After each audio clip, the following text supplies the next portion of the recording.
Hello everyone, welcome to my YouTube channel.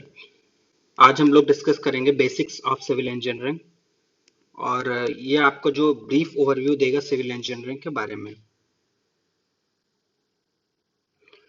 First of all हम लोग discuss करेंगे कि सिविल इंजीनियरिंग है क्या। बहुत लोग कंफ्यूजन होता है कि सिविल इंजीनियरिंग क्या होता है। जैसे जो लोग सिविल इंजीनियरिंग डिग्री ले रहे हैं या डिप्लोमा कर रहे हैं उनको तो पता होता है कि सिविल इंजीनियरिंग है क्या, बट जो कॉमन पीपल है, क्योंकि घर और जो स्ट्रक्चर्स होते हैं लाइक वाटर सप्लाई और bridges, airport, railway track, railway platform and other public buildings, हम लोग डे टू डे लाइफ में सिविल इंजीनियरिंग के हर स्ट्रक्चर से हम लोग उससे कांटेक्ट में रहते हैं।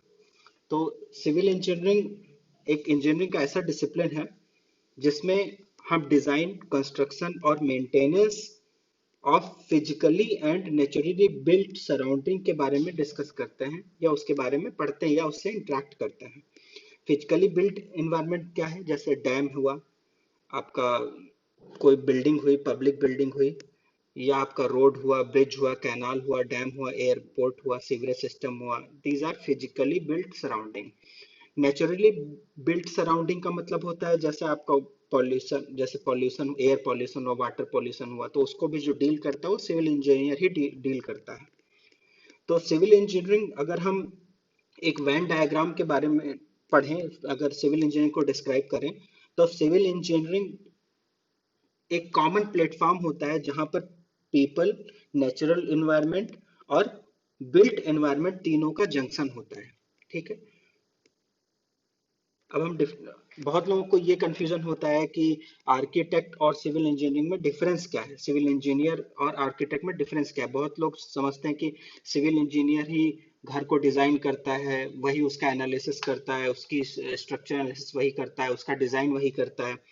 तो इसमें एक बेसिक डिफरेंस होता है। आर्किटेक्ट जो होता है वो फोकस करता है जो स्पेशियल फंक्शनैलिटी होती है, यानी कि आपका बिल्डिंग कैसा दिखेगा, आपका ब्रिज कैसा दिखेगा, आपका मॉन्यूमेंट कैसा दिखेगा, उसको आर्किटेक्ट डिजाइन करता है। मतलब उसका एक जो बेसिक जो स्ट्रक्चर होता है वो देता है। और वो जो डेवलपमेंट वर्क है वो कैसा दिखेगा, सपोज दैट एक हमें पार्लियामेंट बिल्डिंग बनानी है, तो पार्लियामेंट बिल्डिंग कैसे दिखेगी वो डिसाइड करेगा आर्किटेक्ट, सिविल इंजीनियर नहीं डिसाइड करेगा। ठीक है। और उसमें पर्टिकुलर पार्ट का फंक्शन क्या होगा, functionality depends on user. User किस टाइप की बिल्डिंग चाहता है, like whether is commercial building और पब्लिक बिल्डिंग और office, bridge, what type of bridge, what is the functionality of bridge, technical data of that particular bridge। तो ये सब चीजें यूजर देता है, बट आर्किटेक्ट बताता है कि वो कैसा लगेगा, कैसा उसका एक जो आउटर डायग्राम है, जो आउटर लाइन है वो कैसी होनी चाहिए। ठीक, वो आर्किटेक्ट बोलता है। एंड अगर हम बात करें सिविल इंजीनियर की, तो सिविल इंजीनियर जो सबसे ज्यादा कंसंट्रेट करता है वो उसकी स्ट्रक्चरल एलिमेंट्स का डिजाइन कैसे हो। ठीक। और उसमें वो कैसा बिहेव करेगा, चाहे वो नॉर्मल कंडीशन हो, सीवियर कंडीशन हो, एक्सट्रीमली सीवियर कंडीशन हो like earthquake, heavy heavy wind, cyclone, उसमें वो कैसा बिहेव करेगा। ठीक है। तो हम लोग जो सिविल इंजीनियर्स होते हैं वो इस मोर कंसंट्रेट करते हैं कि स्ट्रक्चरली कितना स्ट्रांग है, उस पे हम लोग मोर कंसंट्रेट करते हैं। ठीक है। तो ये डिफरेंस हो गया सिविल इंजीनियर एंड आर्किटेक्ट में। मैं आपको बेसिक चीजें सिविल इंजीनियरिंग की बता रहा हूँ। लेटर ऑन हम लोग अदर कोर्सेज में, इसके आगे जैसे जैसे हम बढ़ेंगे वो कोर्सेज में देखेंगे कि बिल्डिंग बनाते समय क्या क्या हमें देखना चाहिए, हमें किस टाइप का मटेरियल चूज करना चाहिए, मटेरियल्स की टेस्टिंग क्या होती है, उसकी फ्रीक्वेंसी क्या होती है। एक तो ये पार्ट हो गया जो civil engineer for non civil engineers होगा। पैरेलली हम लोग जो सिविल इंजीनियरिंग का कोर्स है, लाइक उसमें जो सब्जेक्ट्स होते हैं उनको भी हम पैरेलली एक एक करके सब्जेक्ट, बेसिक कॉन्सेप्ट एंड जो इंटरव्यूज में क्वेश्चंस पूछे जाते हैं उस टाइप का हम लोग पढ़ेंगे। अब हम आते हैं रोल्स ऑफ सिविल इंजीनियर्स, क्योंकि हम सिविल इंजीनियरिंग का कोर्स अभी देख रहे हैं तो हम रोल ऑफ सिविल इंजीनियर आएंगे। अगर आप आर्किटेक्ट के बारे में और जानना चाहते हैं तो उसके लिए आप हमारा अलग और अनदर कोर्स जो है उसको हम लोग देख सकते हैं। ठीक है। सिविल इंजीनियर का रोल होता है वो बिल्डिंग का प्लान करता है, उसका फंक्शनल नीड नीड देखता है as per client user.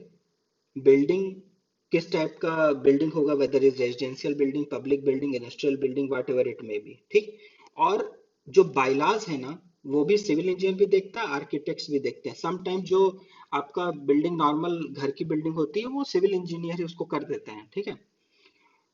Second काम होता है सिविल इंजीनियर का कि हम लोग घर के बिल्डिंग में तो इतना सॉइल इन्वेस्टिगेशन नहीं कराते हैं, क्योंकि जनरली उसमें लोड इतना ज्यादा नहीं होता। बट इन केस आप मल्टी स्टोरी बिल्डिंग्स में जाते हैं, लाइक अपार्टमेंट्स, बड़े बड़े जो अपार्टमेंट्स होते हैं, 50 फ्लोर, 80 फ्लोर, उसमें हम लोग को फाउंडेशन डिजाइन करते टाइम हम लोग को सॉइल इन्वेस्टिगेशन कराना चाहिए, सो दैट कि जो स्ट्रक्चर है वो अच्छे से बिहेव करे in case of severe and extremely severe conditions. Normal में तो कोई प्रॉब्लम नहीं होती है, बट ये problems are during earthquake, heavy rain, water logging and आपका साइक्लोन के केस में होता है। अब हम लोग डिस्कस करेंगे इसका तीसरा काम होता है सिविल इंजीनियर का, to carry out design of structure. Structure का डिजाइन कैसे होगा? सपोज दैट आर्किटेक्ट ने हमको दे दिया कि ये रूम हमें 10 बाई 10 का चाहिए, 10 मीटर बाई 10 मीटर का हॉल चाहिए, 5 बाई 10 मीटर का हॉल चाहिए। तो हॉल तो चाहिए, बट उसका जो स्ट्रक्चरल जो डिजाइन होगा, उसका एनालिसिस होगा, that will be carried out by civil engineer, right. अब जो हमारा एक सबसे बड़ा काम ये होता है कि स्ट्रक्चर जो है वो पूरे लाइफ लॉन्ग के जो उसका सर्विस पीरियड है उसमें सेफ होना चाहिए, ड्यूरेबल होना चाहिए, and it should be economical. Because आप सपोज दैट एनालिसिस करने की हमको स्ट्रक्चर एनालिसिस, स्ट्रक्चर डिजाइन करने की जरूरत क्या है? स्ट्रक्चरल डिजाइन करने की जरूरत इसलिए हमें पड़ती है, स्ट्रक्चर एनालिसिस करने की जरूरत इसलिए पड़ती है क्योंकि स्ट्रक्चर हमको इकोनॉमिकल चाहिए होता है। बिकॉज कॉस्ट इफेक्टिव चीजें ही सस्टेन कर पाएंगी। अगर हम एक्सेस मटेरियल यूज करते हैं वो भी नहीं होना चाहिए हमारे सामने, ठीक है। फोर्थ वर्क आता है जो सिविल इंजीनियर का होता है, वो एस्टिमेट प्रिपेयर करता है कि what should be the probable cost of the particular project. Like suppose that अगर हम बैंक से फाइनेंस कराते हैं कोई प्रोजेक्ट, तो बैंक सबसे पहले पूछता है कि आपके प्रोजेक्ट में कितना खर्च लगेगा। That has to be prepared by civil engineer. Fifth आपका है कि जैसे सपोज दैट कि कुछ लोग होते हैं खुद से कंस्ट्रक्शन करवाते हैं, लाइक लेबर सप्लाई करके मटेरियल खरीद के कंस्ट्रक्शन कराते हैं। कुछ लोग होते हैं कि जैसे पब्लिक बिल्डिंग्स होती हैं, जो पब्लिक वर्क्स होते हैं, उसमें टेंडर को इनवाइट करते हैं। टेंडर इनवाइट करते हैं, फिर कॉन्ट्रैक्टर को सेलेक्ट करते हैं based on experience, based on many, there are many criteria for selecting the contractor. उसका एक्सपीरियंस क्या है, पास्ट एक्सपीरियंस क्या है, उसका बैलेंस शीट कैसी है, ये सब चीजें हम देखते हैं। सिविल इंजीनियर का जो सिक्स्थ काम होता है, वो समटाइम्स वो सपोज दैट कि वैल्यूएशन करता है, लैंड का वैल्यूएशन करता है, बिल्डिंग का वैल्यूएशन करता है। सपोज दैट आप किसी बिल्डिंग या लैंड के अगेंस्ट आप लोन लेने जाते हैं, तो उसका जो वैल्यूएशन करेगा that has to be carried by civil engineer only. तो वैल्यूएशन में सबसे बड़ा जो रोल होता है वो सिविल इंजीनियर का होता है। बहुत सारे बैंक जो होते हैं सिविल इंजीनियर्स को हायर करते हैं फॉर वैल्यूएशन पर्पस। आप एक गवर्नमेंट के वैल्यूएटर भी बन सकते हैं, ठीक है। और सपोज दैट कोई मान लीजिए आपने इंश्योरेंस करा के रखा था किसी पर्टिकुलर बिल्डिंग का, या सपोज दैट कि शॉप का, जो भी है, तो उसमें मान लीजिए कोई स्ट्रक्चरल डैमेज हुआ और आपने बिल्डिंग का पूरा इंश्योरेंस करा रखा है, तो उसका जो क्लेम होगा that has to be like there are many claims. Sometimes there are structural damage, sometimes there are property damage, some many damages maybe. So that valuation has to be carried by civil engineer. Last जो civil engineer का main role होता है वो ये होता है कि जो भी सिविल इंजीनियर काम करता है that has to be in the welfare of the people. Like हम बिल्डिंग बनाते हैं, डैम बनाते हैं, हम पब्लिक बिल्डिंग्स बनाते हैं, हम ब्रिजेस बनाते हैं, हम कैनाल्स बनाते हैं, वाटर वे बनाते हैं, एयरपोर्ट बनाते हैं, रेलवे बनाते हैं। ये जो वर्क होते हैं पब्लिक वेलफेयर के वर्क होते हैं। अब हम बात करेंगे कि जो स्टेप्स इन्वॉल्व होते हैं सब। अभी हम यहाँ पर एक बिल्डिंग का एग्जांपल लेते हैं, और लाइक अदर प्रोजेक्ट्स, डैम हुआ या आपका ब्रिजेस हुए, कैनाल्स हुआ, वाटर प्रोजेक्ट हुआ, इसमें सब में थोड़ा बहुत प्लस माइनस होता है जो स्टेप्स इन्वॉल्व होते हैं, बट मोर और लेस यही होता है। तो ये डिपेंड्स ऑन कि which type of structure these activity में वेरी, में समटाइम्स कुछ आप इंक्लूड कर सकते हो, कुछ इसमें से हटा सकते हो, और समटाइम्स इनका जो चेंज हो सकता है, ऑर्डर इनका चेंज हो सकता है। तो कुछ एक एक्टिविटी होती है जो प्री कंस्ट्रक्शन एक्टिविटी होती है, एक होती है पोस्ट कंस्ट्रक्शन एक्टिविटी और कंस्ट्रक्शन एक्टिविटी जो ड्यूरिंग द कंस्ट्रक्शन वो चलेगी, ठीक है। पहला होता है लैंड प्रोक्योरमेंट। ठीक, लैंड प्रोक्योर, सबसे पहले लैंड खरीदी जाती है। फिर सेकंड होता है टेक्निकल हेल्प ऑफ मैप। तो मैप, हम सबसे पहले उसका मैप बनवाते हैं। लैंड खरीदने के बाद लैंड का हमें डायमेंशन मिल जाता है, कितना विड्थ है, कितना डेप्थ है, और आपका वहाँ लैंड कैसा है, सपोज दैट कि फेसिंग क्या है, ईस्ट फेसिंग है, वेस्ट फेसिंग है, साउथ फेसिंग है, वाट एवर इट इज। तो उसके बाद टेक्निकल मैप बनवाते हैं। उसके बाद एस्टिमेशन एंड बजटिंग कराते हैं, एस्टिमेशन बनाते हैं civil engineers based on that particular map and land. फिर उसके बाद हम अथॉरिटी से परमिशन लेते हैं। अगर सपोज दैट वो म्युनिसिपल कॉर्पोरेशन में आता है या गांव के उसमें जेडपी में आता है, जिला पंचायत में आता है, सबसे पहले हमको अथॉरिटी से परमिशन लेना पड़ेगा कि हम ऐसी बिल्डिंग बनाना चाहते हैं, और हमें उसमें बाइलॉज को फॉलो करना पड़ेगा। बहुत जगह बाइलॉज होता है कि आपको इतने लैंड आगे छोड़ना है, आपका फ्लोर एरिया रेशियो क्या होगा, ये सब बाइलॉज होते हैं जो कि हमें अथॉरिटी के अकॉर्डिंगली हमें सेलेक्ट करवाने पड़ते हैं। तो वो चीज हमें मैप बनने के बाद हमें पता चल जाता है कि बायलॉज फॉलो हो रहे हैं कि नहीं हो रहे हैं, अकॉर्डिंगली परमिशन मिल जाती है अथॉरिटी से। ठीक है। उसके बाद सपोज दैट आप खुद कॉन्ट्रैक्टर हायर करते हैं, तो आप उसके बाद सेलेक्ट कॉन्ट्रैक्टर को सेलेक्ट करेंगे। ये सब आप हो गया प्री कंस्ट्रक्शन एक्टिविटी, यानी कि कंस्ट्रक्शन को स्टार्ट करने से पहले जो एक्टिविटी होती है, that is called pre construction activity. Now during construction हमें क्या आएगा, सबसे पहले साइट को प्रिपेयर करेंगे, लेवलिंग वर्क करेंगे। क्योंकि साइट, जो आप न्यू साइट को खरीदे हुए हैं, लैंड प्रोक्योर किया हुआ है आपने, उसमें अंडुलेशंस होंगे। उसमें आप एक्चुअली जब उसका ग्रेडिंग नहीं करेंगे, लेवलिंग वर्क नहीं करेंगे, तब तक आपको एक फिनिश लेवल नहीं मिलेगा, जिसके रेफरेंस में आप कंस्ट्रक्शन स्टार्ट करवाएंगे। Next, based on plan map, हम एक्सकवेशन स्टार्ट करेंगे फाउंडेशन के लिए, उसमें पीसीसी कराएंगे। उसके बाद नेक्स्ट हमारा आता है फाउंडेशन, उसमें फाउंडेशन का कंस्ट्रक्शन करवाएंगे। Second one, plinth beam and slab, plinth beam और स्लैब। इसका मतलब होता है कि फाउंडेशन के नेक्स्ट लेवल पे हमारा प्लिंथ बीम आता है। ठीक है। तो फाउंडेशन और प्लिंथ के बीच में छोटा कॉलम होता है, मतलब कॉलम का कंटिन्यूएशन होता है। और स्लैब इसलिए बोला गया है, समटाइम्स हम क्या करते हैं कि ग्राउंड फ्लोर भी, बेसमेंट भी बनाते हैं, तो उस केस में हमें स्लैब देना पड़ता है। ठीक है। अब ये तो बात हो गई जो हमारा प्लिंथ बीम के नीचे स्ट्रक्चर है, या हमारा जो ग्राउंड लेवल के नीचे स्ट्रक्चर है, प्लिंथ के नीचे स्ट्रक्चर, उसे हम बोलते हैं सब स्ट्रक्चर। और जो ग्राउंड के ऊपर है उसे हम बोलते हैं सुपर स्ट्रक्चर। तो अब हम कॉलम देखेंगे, सुपर स्ट्रक्चर में कॉलम, उसको कॉलम को कंस्ट्रक्ट करवाएंगे। उसके बाद ब्रिक वर्क करवाएंगे। देखिए यहाँ पर समटाइम्स क्या होता है कि स्ट्रक्चर, हम इसको एडिशनल बताते हैं कि स्ट्रक्चर दो टाइप के होते हैं। पहला होता है फ्रेम्ड, दूसरा होता है आपका, फ्रेम्ड के बाद आता है load bearing structure. Load load bearing. ठीक है।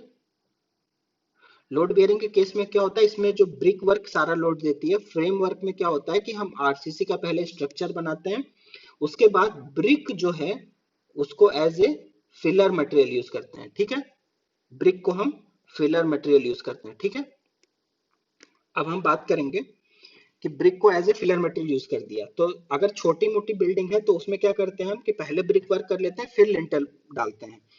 अब हम इसमें डिस्कस करेंगे कि लिंटल क्या होता है। जैसे आपको सपोज दैट कि हमें स्ट्रक्चर ऐसा बनाना है कि अर्थक्वेक रेजिस्टेंट स्ट्रक्चर हो, या हमें कॉलम की जो इफेक्टिव हाइट है ना उसे कम करना हो, तो हम क्या करेंगे, ओवरऑल लिंटल बना लेंगे। ओवरऑल लिंटल का मतलब है कि उसको फ्रेम्ड कर देंगे। ठीक है। मतलब सारी दीवार के ऊपर आपका लिंटल रहेगा, तो क्या होगा, कॉलम और एक बीम के बीच का जो हाइट है ना वो कम हो जाएगा। आपका जो फुटिंग है या प्लिंथ बीम है, प्लिंथ टू लिंटल आपका डिस्टेंस कम हो जाएगा। पहले अगर मान लिया plinth to roof beam 4 metre का डिस्टेंस था, तो now it will be 3 metre. तो इफेक्टिव हाइट कम हो जाएगी। उससे क्या होता है कि कॉलम का जो स्लेंडरनेस रेशियो है वो घट जाता है, उससे आपकी कंप्रेसिव स्ट्रेंथ बढ़ जाती है कॉलम की। ठीक है। अब बात करेंगे हम, लिंटल हो गया आपका। लिंटल आप वैसे भी बना सकते हैं कि जस्ट विंडो के ऊपर बना दीजिए। आगे हम इसी प्रेजेंटेशन में, इसी वीडियो में हम आगे आपको बताएंगे। ठीक है।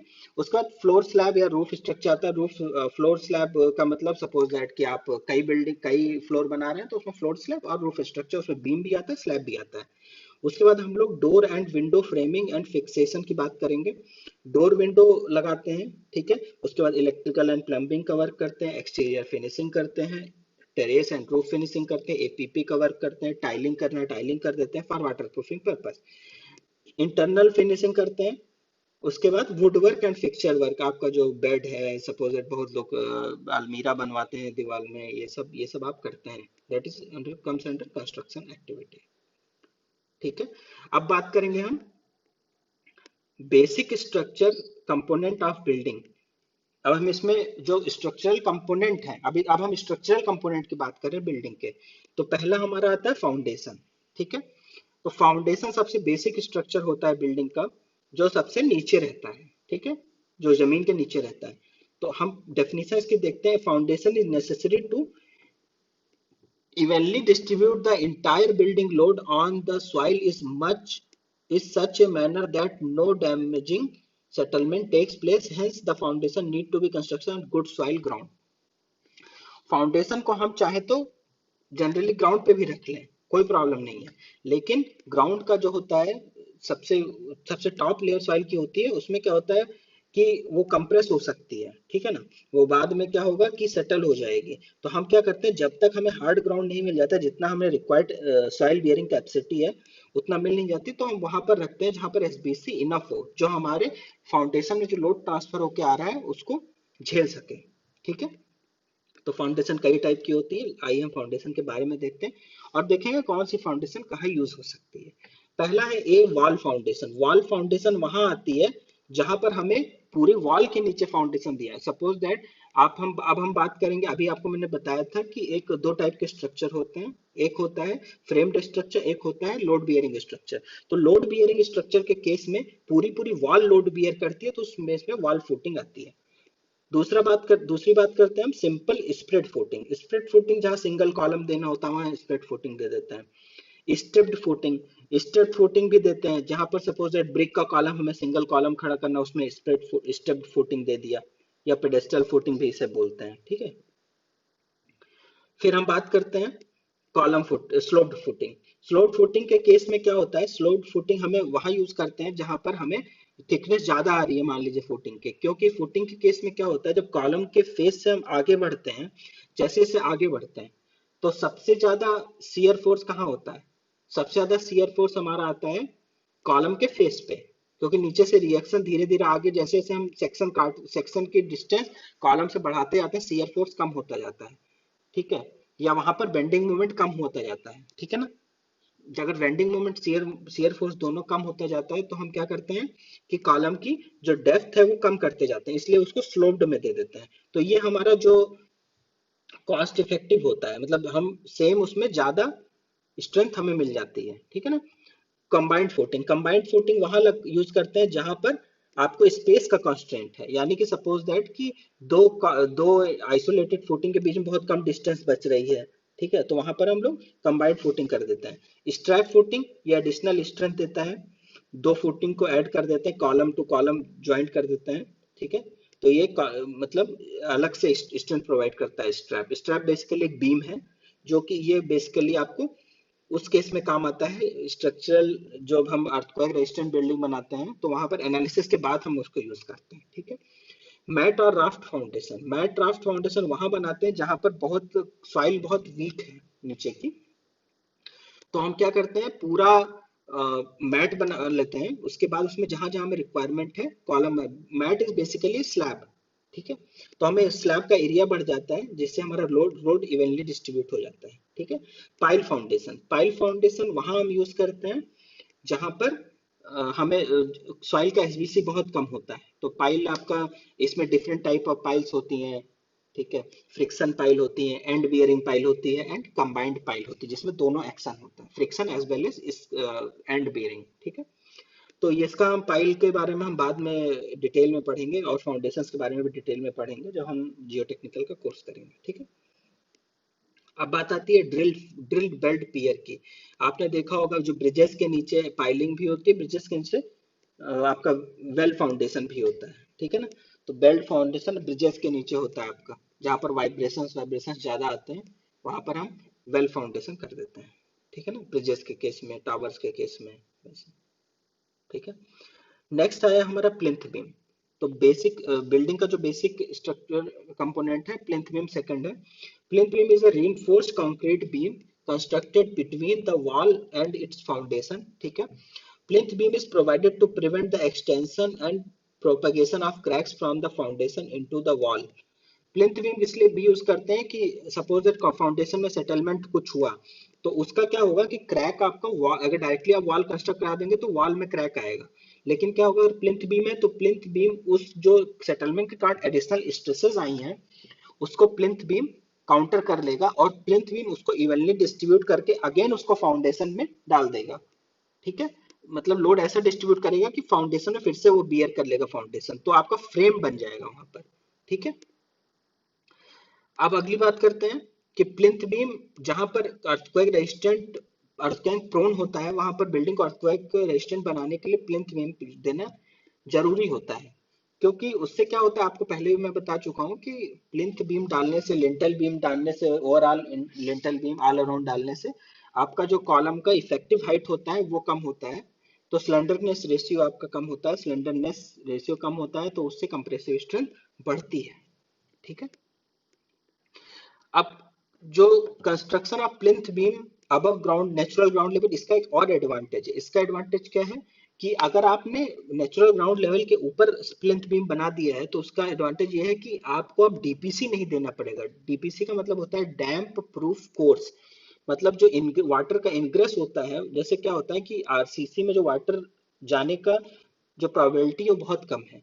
लेकिन अगर आप ब्रिक ब्रिक में देखेंगे तो ब्रिक में वाटर बहुत जल्दी एब्जॉर्ब हो जाता है। ठीक है, ड्यू टू कैपिलरी एक्शन, और ब्रिक गीला रहता है तो उसमें वाटर एब्जॉर्ब कर लेता है। ठीक है ना, आप क्योंकि वाटर एब्जॉर्प्शन प्रॉपर्टी है ब्रिक का। ठीक है। तो इसका एक अनदर एडवांटेज भी प्लिंथ बीम का होता है। अब हम बात करेंगे बिल्डिंग का जो थर्ड मेन कंपोनेंट है, कॉलम। कॉलम जो होता है वो पिलर होता है, कॉलम या पिलर, बहुत लोग उसको पिलर भी बोलते हैं। तो इसके दो काम होते हैं, एक तो आर्किटेक्चरल में भी यूज होता है और स्ट्रक्चरल इंजीनियरिंग में भी यूज होता है, स्ट्रक्चरल एलिमेंट के फॉर्म में। आर्किटेक्चर में वहां जैसे यूज होता है, आपने सुना होगा अशोका स्तंभ। ठीक है। तो अशोका स्तंभ में कॉलम, सिंगल कॉलम खड़ा कर दिया। ठीक है, जो एक एंड में फ्री होता है, दूसरे एंड में सपोर्टेड होता है। ठीक है। और बहुत सारे आप मोनूमेंट्स में देखे होंगे कि कॉलम खड़ा होता है, जैसे कुतुब मीनार है। कुतुब मीनार आप उसको हॉलो कॉलम भी बोल सकते हैं, कुतुब मीनार वैसा भी होता है। दूसरा आता है कि कॉलम आपका जो होता है वो स्ट्रक्चरल कंपोनेंट है जो ऊपर का लोड नीचे ट्रांसमिट करता है। मतलब जो लोड होता है वो ऊपर से नीचे की ओर ट्रांसमिशन होता है लोड का, और जो सॉइल होती है, सॉरी फूटिंग होती है, वो सॉइल में लोड को ट्रांसफर कर देती है। ठीक है। अब हम फोर्थ कंपोनेंट की तरफ आएंगे, लिंटल बीम। लिंटल बीम जैसा कि आपको बताया था कि लिंटल बीम का वही काम होता है, अगर आर राउंड डाल दिया है ब्रिक वॉल के ऊपर तो फिर लिंटल बीम आपका वर्क करेगी इन केस ऑफ अर्थक्वेक आल्सो, और हैवी साइक्लोन जो भी है उसमें काम करेगी। लेकिन सपोज दैट कि आपने नॉर्मल घर बनाया है जिसमें आपने अर्थक्वेक रेजिस्टेंट बिल्डिंग भी नहीं बनाई है, नॉर्मल आप बना रहे हैं, तो पुराने जमाने में क्या करते थे कि जो जैसे सपोज दैट कि आपको कहीं ओपनिंग छोड़नी है, तो ओपनिंग छोड़ने के लिए आपको एक डोर के जस्ट ऊपर तो आप ब्रिक रख नहीं सकते हैं, क्योंकि ब्रिक क्या होता है, ज्वाइंटिंग होती है ब्रिक में। तो उस केस में हम क्या करते हैं कि टिम्बर का लिंटल डाल देते हैं उसके जस्ट ऊपर। ठीक है, डोर के ऊपर या विंडो के ऊपर स्टोन का लिंटल डाल देते हैं, ब्रिक का लिंटल डाल देते हैं, आरसीसी लिंटल डालते हैं, स्टील का लिंटल डाल देते हैं। तो ये क्या होता है, जो ऊपर का लोड आता है वो ट्रांसमिट कर देता है आपका साइड वॉल्स पे। ठीक है, डायरेक्टली लोड नहीं आता है डोर के फ्रेम पे। नेक्स्ट हम बात करेंगे basic structural component of building, जो रूफ बीम है। ठीक है। तो बीम जो होता है एक हॉरिजॉन्टल स्ट्रक्चरल एलिमेंट होता है जो vertical load, shear force and bending moment को एब्जॉर्व करता है। ठीक है ना, और इसे उस ट्रांसमिट कर देता है कॉलम पे। ठीक है ना, बीम पे जो आपका जो बीम होता है वो एज ए बीम के ऊपर जो लोड आता है वो यूनिफॉर्मली डिस्ट्रीब्यूटेड लोड आता है, या मतलब वीडीएफ आता है। ठीक है ना, यूडीएफ वीडीएफ जो भी आता है, लेकिन उसको जो बीम नीचे ट्रांसफर ट्रांसफर करता है कॉलम में, तो वो क्या करता है कि पॉइंट लोड, सपोर्ट रिएक्शन पे पॉइंट लोड आता है, ठीक है ना। नेक्स्ट हम अगर डिस्कस करते हैं, the total effect of all the forces acting on the beam is to produce shear force and bending moments within beam, ठीक है, that in turn induce internal strains and deflection of the beam। मतलब जो ऊपर से load आया उसके कारण हमें shear force bending moment beam के अंदर डेवलप होता है, और जो उसके उससे से आपका इंटरनल स्ट्रेसेस स्ट्रेन्स और बीम में डिफ्लेक्शन होता है, ठीक है ना। अब बीम्स को जब हम पढ़ेंगे तो आपको डिस्कस करेंगे कि स्ट्रेंथ बीम में कहाँ कैसे आती है, शियर फोर्स कितना डेवलप होता है, बेंडिंग मोमेंट कैसे डेवलप होता है, फिर आपका डिफ्लेक्शन बीम में कितना लिमिट होता है, हर टाइप की बीम में टाइप्स ऑफ बीम भी आती हैं, ठीक है। अभी हम ओवरव्यू दे रहे हैं इसलिए जस्ट ऊपर ऊपर से देख रहे हैं। नेक्स्ट आता है स्लैब। अब ये स्लैब क्या होता है? Concrete slab is common structure element of modern building consisting of a flat horizontal surface made of cast concrete, ठीक है। कंक्रीट क्या होता है कि आपको वहीं पर भी कास्ट कर, इंसुटिव भी कास्ट कर सकते हैं और बाहर से कास्ट भी कर सकते हैं, ठीक है। छोटी मोटी स्लैब जो होती है वो बाहर आप इंडस्ट्री में कास्ट करके ले आते हैं, ठीक है ना, उसे प्री कास्ट स्लैब बोलते हैं, ठीक है। और इसमें क्या होता है, स्टील रीइंफोर्समेंट होता है, और स्लैब की जो जनरली थिकनेस होती है that is 100 mm to 500 mm thick. Buildings में जनरली 100-150 तक ही जाते हैं, और it depend again, it depends on the structure of that particular building and slab column beam. ये जो इसमें रीइंफोर्समेंट डिसाइड होता है या थिकनेस डिसाइड होता है वो एनालिसिस से डिसाइड होता है। बट 500-600 mm थिकनेस वो हम कलवर्ट में जाते हैं, कलवर्ट में जो स्लैब पड़ती है या आपका ब्रिजेस में होती है उसमें थिकनेस बढ़ जाती है, क्योंकि due to heavy load and wind, ठीक है।